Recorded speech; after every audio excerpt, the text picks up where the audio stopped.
welcome everybody to another version of Four Guys Talking Football podcast, only on Friday Night Victors. Yeah, sure. Here on League Blog. All right, and with me again tonight are the three other guys talking football. Mr. Jeff Grodi, with a new nickname, Sleepy, but he is awake with us tonight. Absolutely. Mr. Gary Hauf, who doesn't want to be referred to as just Gary. Yeah. So we got to come up with maybe Gary, the Gridiron Guru, something like that. Something like that. And, of course, then we have the Friday Night Victors founder of the Huron League blog, Mr. Christopher Schultz. I'm Mike Lusch. We got a lot to go over tonight, guys. We're going to go over the power rankings, and then we got some special subject matter at the end. We're going to talk about the Detroit Lions. All right. So, Gary, Power rankings, the Gridiron Guru. Down the Good Lord. Sorry. All right, so we're talking about power rankings here for the Friday For the Night high Victors. school football. Friday Night Victors. Cover 16 teams. Those of you, if you're listening to this, you know that. So, okay, well, Milan, only 5-0 team. Number one. Number one with the bang. Number one. Got to be number one. Best team in the Huron League. And why, Jeff? What's a big reason? Tristan Hines. Tristan Hines. All around, Mr. All Around. Mr. All Defense, offense, player of the year in the Huron League, no doubt. So we do a player of the year here at FNV. You think he's got a good shot? Oh, I think he's got a great shot. I think At the overall. Yeah. Overall. Yeah, because we always pick a separate offensive player of the year and then a defensive player of the But year. he could win them all. There's no No, doubt we about don't do that. Well, he could, But I mean, we he don't do could, it but that you way. just don't do it 'cause that it's- way. Yeah, we want to share Yeah. the wealth a little bit. Sure. And he's a good player, and I think all the more importantly than Tristan Hines is head coach Jesse Hoskins, who's been nothing but spectacular in his tenure with the Milan Big Reds. I have to concur with that. You know what he does? Probably better than any other coach. Got great signs. I love the signs, right? Check with me. I want to fall asleep every time I do one of their games, but that's okay. Oh yeah, because you love watching the T. That'll wake you up. What Hoskins has done, though, as a coach, is he coaches to the personnel that he has. And not every coach does that. Not every coach does that well, right? And so this year he's got Hines. Well, the guy's a D1 recruit, so Jesse's featuring him everywhere because why not? The guy is the best player in the field, you know? So what I've always liked about Hoskins and how he's coached is he's always coached to the personality he has, which is good. That's a good coach. I would agree with that. Who do you got number two, Gary? You know what I really missed. sorry. You know what I really missed this year. And I guess we're going back 2 weeks now with the SMCC Milan game that you and I did, Jeff. Sure. Right here on 98.3 National Icon. You know what I missed? I missed Frank Vasher getting the interview like he did last year, and Let me tell you something. and throwing it over to Coach. And Coach, there was no question to answer. Yeah. Coach Hoskins says, "What's the question? What's the question?" Let me tell you, Frank got the interview last week after the Ida game. He was Beautiful. all over that field. And We've got Chris it on swore he our, interviewed every Twitters. player individually. he's as good as it gets. I just missed that interview with Coach. He and Coach Hoskins have a great dynamic. And he's a solid bowler. Let's go to number two. Let's go to number two. Speaking of number two, all right, SMCC comes in at number two. I think it's pretty fitting 4-1. Yeah, they're 4-1. Sure. They got a good team. They're playing well. I think they're peaking at the right time. Yes, and I agree. They got several players that could be all defense and are all offense in the FridayNightVictors.com blog. So, I mean, there's some great candidates there. Yeah, and they're like Chris said, they're starting to gel, and the line is really gelling. And of course, you know, when you run the T offense, the line's everything. So I think I agree with that. Offensive line playing very well. Coach Kip has them rolling right now, and they're getting healthier. Alex Morgan is sensational, and they're getting healthier. Back last week was Flint. Back last week was Ezra McLaughlin.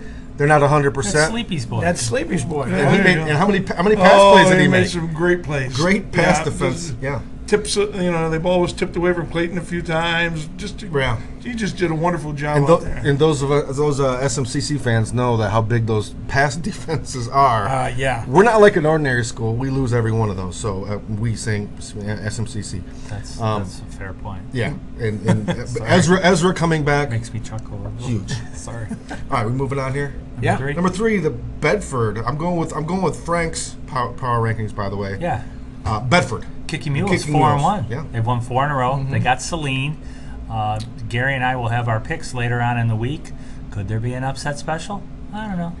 We'll see. Celine's pretty good. I will say this really quickly about Bedford. So on Friday night, I was making my way through Ann Arbor and drove by the Ann Arbor Hurons, Ann Arbor Hurons, the River Rats Stadium as I was going to where I was going. On the banks of the mighty And the Huron banks River. of the mighty Huron River, and if there were 60 home fans, I would be shocked. I was surprised, and actually Bedford had more people in their stands than I saw in Ann Arbor. It's not a Huron very stands, big so. school over there at Ann Arbor Huron. They only have a couple thousand students, so you can't really expect much of a Right. turnout.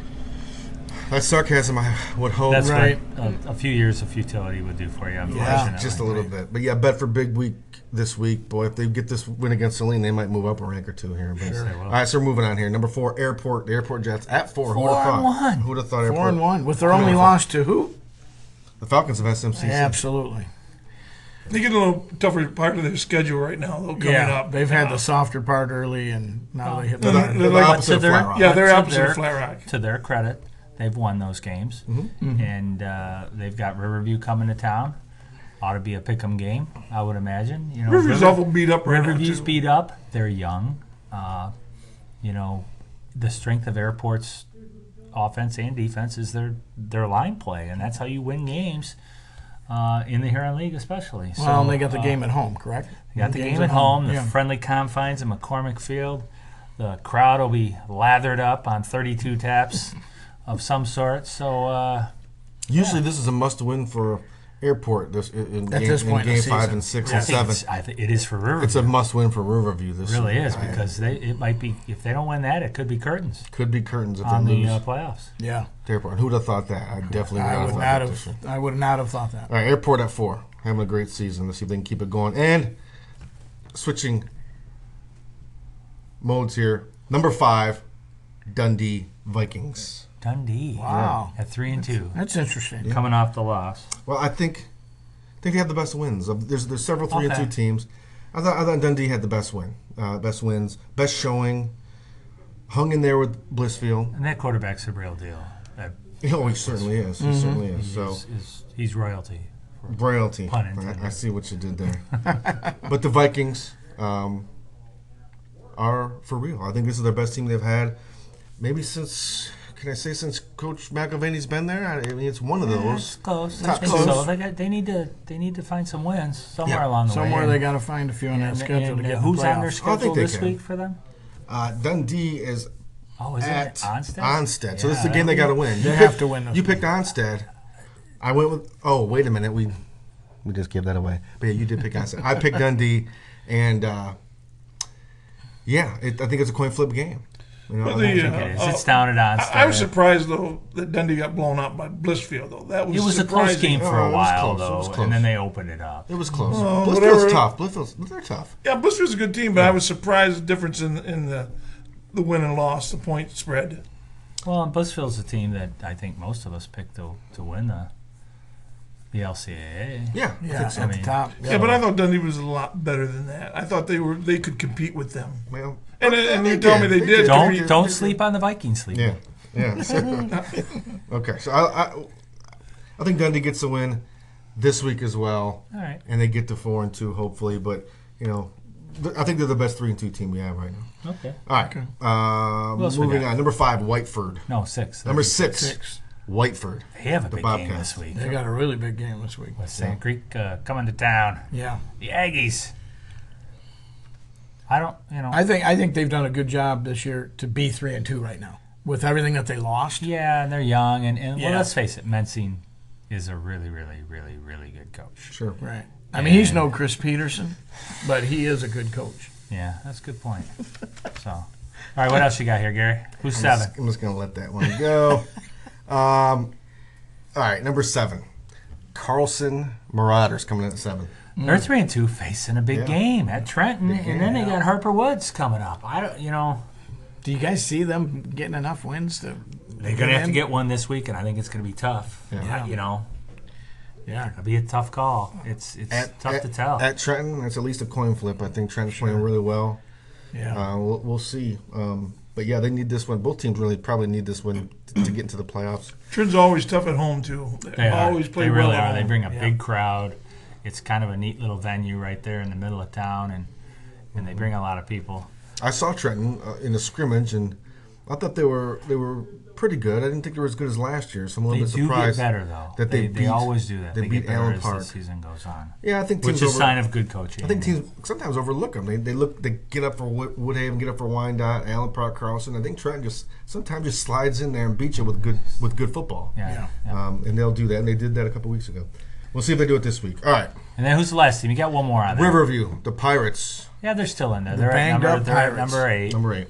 And we talked about them. And we stopped at 8. So there's our top 8 review. We talked about that. It is an absolute must win. You don't want to be sitting at 3 wins with 3 games to go, and any of those games you lose, you're done. So all right. This is a huge win for Riverview. Okay. Well, hey, we were told when we were podcasting that maybe the last week's podcast was a little long, so we're going to try and keep it in the 15 to 17 minute range. Yeah. We've got about 5 to 7 minutes. Let's talk a little Lions football.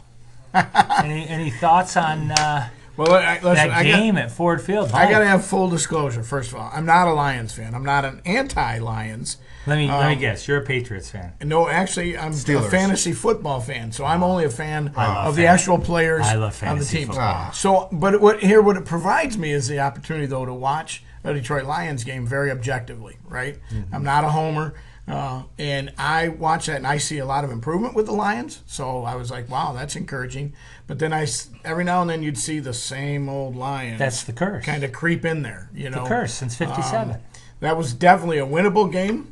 You have games where you could have won it or you should have won it. I'm not sure what category that game would fall in, but they certainly could have won. The people that made mistakes were the young guys on the team. You don't carry on Johnson. You don't hold the ball out when there's 5 guys at 400 pounds laying on top of you, swinging their arms. And you don't do that when it's first and goal. Right.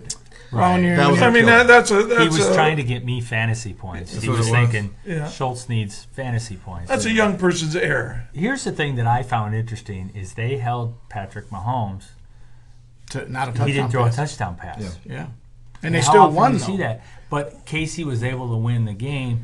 But the fact that the Lions were able to do that, I thought their defensive scheme was good. They really tried to jam their receivers coming off their routes, which is what you have to do to the Chiefs. And that's a little of the Patriot way, which they got away from that 9 wide spread defense they use. They've in a whole different defensive scheme now this year. So that makes them play better, too. The defense is gelling for the Lions. They seem like a better team, but I'm not ready to start drinking the whole and you Honolulu blue and you look at the mistakes that they did make. So Stafford fumbles at the 3-yard line. It just can't happen if you want to be considered a great team. And if you're playing the other great teams in the NFL, like Kansas City right now, you just can't make those mistakes and expect to win. I don't think they're playing as a great team. I think they're playing as overachievers right now. They could go in and lose the next 2 or 3 games. They have a bye week, then they play Green Bay, and then Minnesota home, and then the Giants are home. And the Giants are playing really well too right now. Yeah. So, Gridiron Gary, what do you think? Well, I just think that the 2 mistakes we just got mentioned, 2 big mistakes.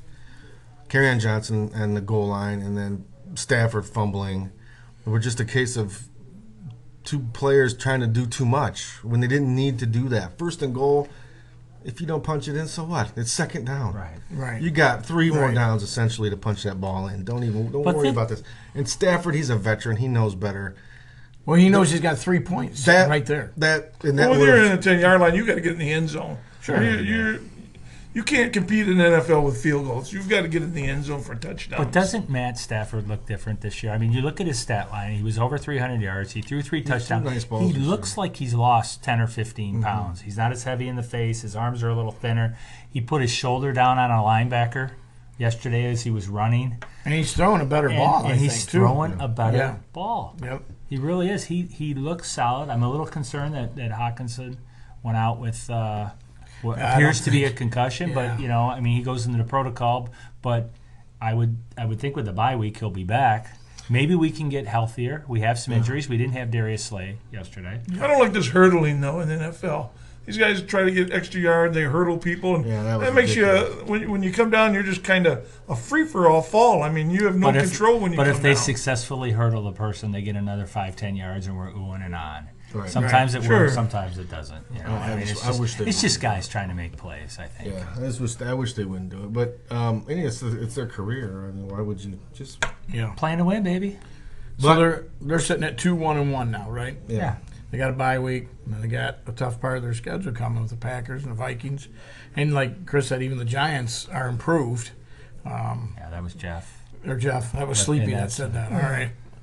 But yeah, so I don't know. I mean, they have to keep improving. We'll see. Well, if you'd have told me before the season if they were to be 2-1-1 right now, I would have been okay with it. Yeah, sure. I think looking at schedule, And they could be- especially with San Diego and at Philly. And they're really, Not San Diego, LA. They could be 4-0. Really, Yeah. they could be 4-0. I mean, Yeah. that would be They insane. could be. The one game that got away was the game of the Cardinals. They're That competing, tie and felt that's like good. a loss. Yeah. I think though, imagine the Lions being 4-0.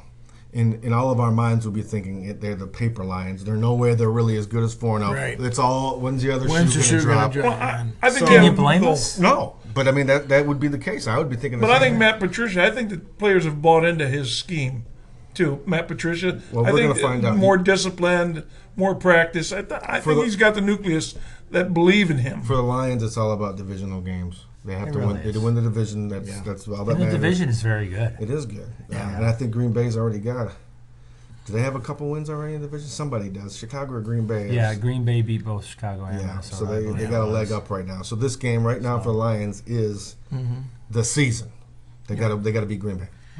Well, all right, guys. That wraps it up here for our second podcast here. Four Guys Talking Football. Listeners, thanks for listening, and we'll come at you again next week with our next podcast. Everybody have a great weekend. Take care, guys.